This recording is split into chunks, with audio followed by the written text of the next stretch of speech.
Взех си пратката от Notino и сега ще отворим заедно.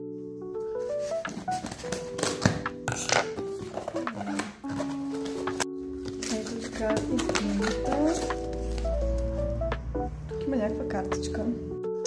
Така, от сайта за първи път получавам доста промокодове, както и също и за техния сайт имам промокод. Първото нещо, което всъщност ми е много интересно да видя, защото е доста вайрал в TikTok. Става въпрос за бронзъра на Physicians формула. И понеже моя вече е на привършване, реших да си взема нов и реших всъщност да пробвам този. Бронзъра е 22 лева, но ако хванете някакъв промокод от Notino, може да ви излезе 16-17 лева, нещо такова. Хваля се ето така. Моя е в цвят бронзър. Ето. И всички казват, че мирише уникално.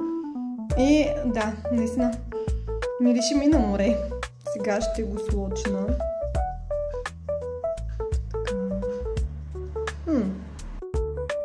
Ето така изглежда и цвета.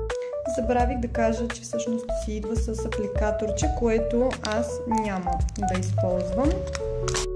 За тези, които са с по-тъмна кожа, ви съветвам да си поръчате този, който е Deep Bronzer, ако не се лъжа, по-тъмния цвят, защото този според мен ще ви дойде светъл. Следващото нещо, което си поръчах, са два ружа на марката Bourjois и ми е много интересно защо в сайта на Notino ружовете са с около 10 лева по-евтини, отколкото в Lily или в DM. Ако някой знае, да ми каже. Тези двата ружа ми излезнаха около 10-11 лева, като това им е стандартната цена. Виждала съм ги друг път дори и да са по 7-8 лева, като има промокодове. Първия е в цвят 54. Добре.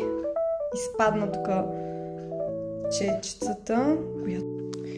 Ето така изглежда и цвят не е много пигментиран, но за моята светла кожа ще свърши работа.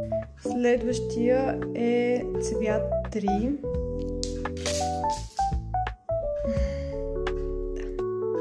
Направете се, че не сте го видели това. И така. Ето така изглежда цвета. Сега и него ще случна.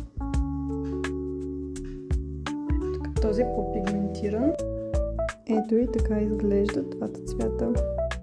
Това от мен и до скоро!